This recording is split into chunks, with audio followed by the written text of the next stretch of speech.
well, it looks like we're filming today. If I'm wearing the same outfit in the next like 3 videos, it's because I did all this work today. Welcome to today's video.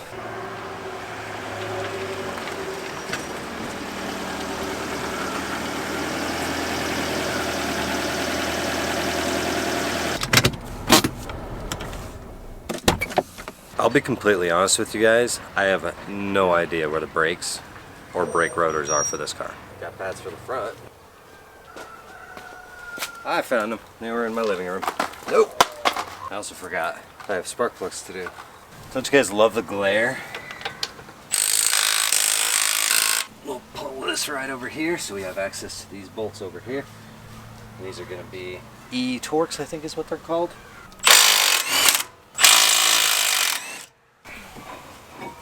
So we got the caliper off.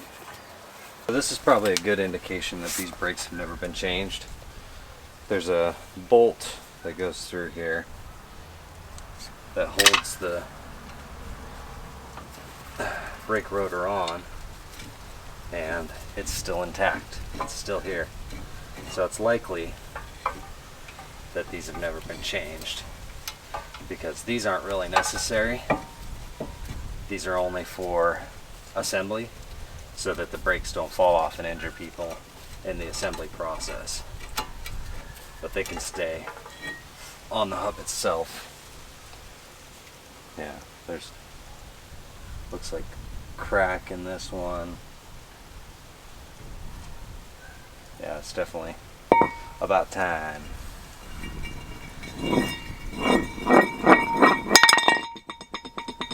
That works. What we're doing here is we're pushing the piston all the way in. They make tools for this, but I don't have one. The clamps always worked for me, so I never bought one. Okay.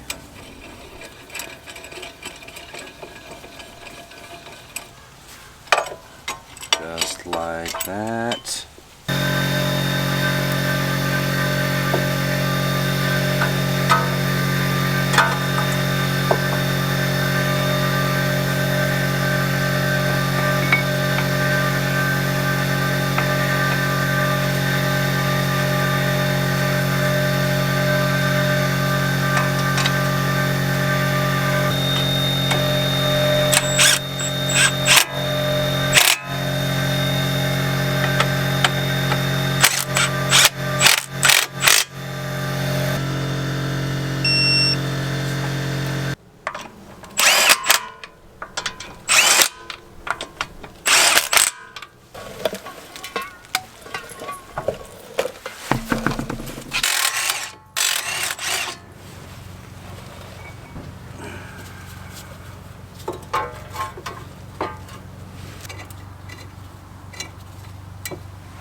Thank you guys for watching. Thanks for liking this video. Thanks for subscribing and clicking that bell. I'll see you guys next time.